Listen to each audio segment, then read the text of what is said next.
Boa tarde, pessoal. Esse vídeo é para a gente fazer tipo uma revisãozinha, né, do que a gente estudou até agora sobre geometria, certo? Então nós vamos falar aqui sobre ângulos e triângulos.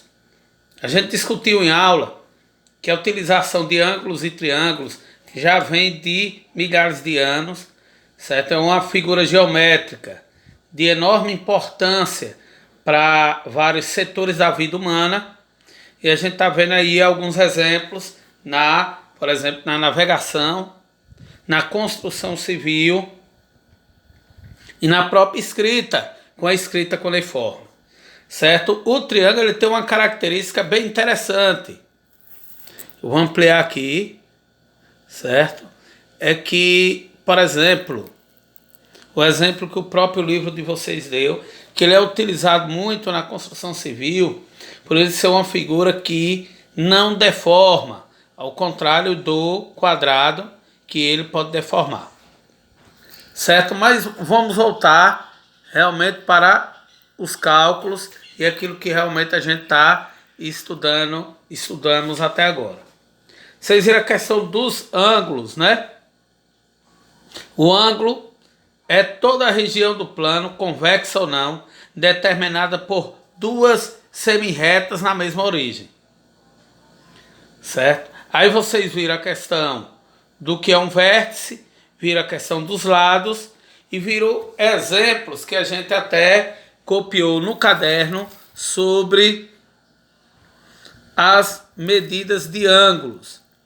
Certo? Vocês viram aí, ó, o que é um ângulo nulo, o ângulo de meia volta, que é igual a 180 graus,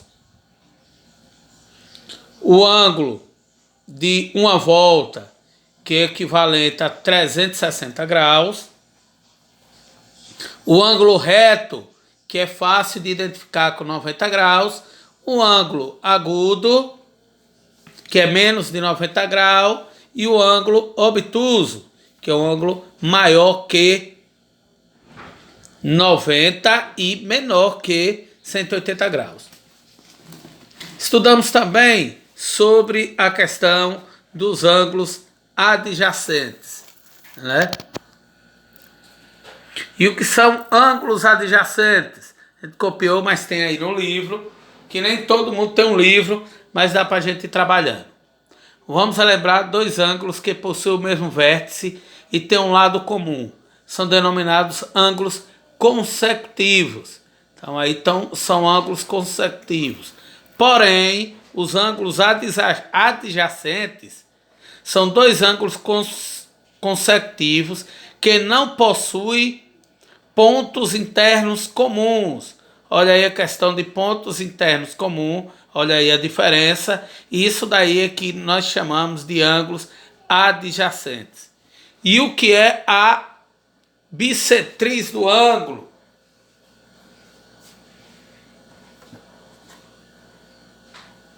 É uma semirreta que divide, certo, um triângulo em dois.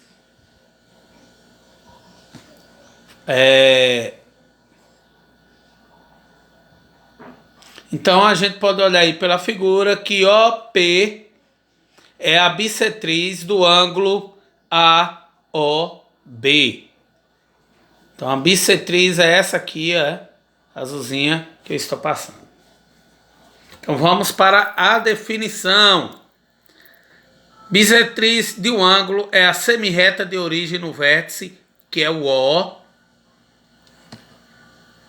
No vértice desse ângulo, que determina com seus lados dois ângulos adjacentes concluentes.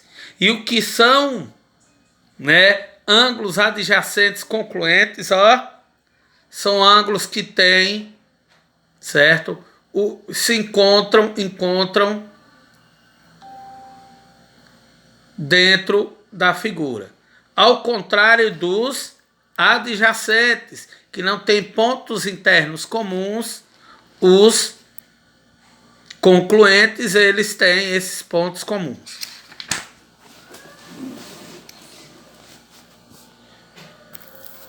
Vimos aí a diferença entre ângulos complementares e suplementares, né? Os ângulos Complementares são os ângulos que formam 90 graus e os ângulos suplementares são os ângulos de 180 graus.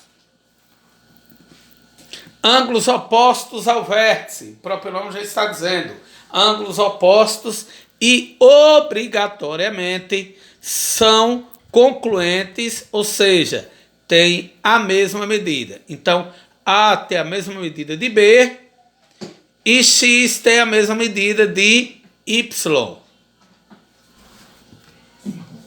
No próximo vídeo a gente continua, certo? Fazendo as explicações das atividades que foram passadas. Então, valeu!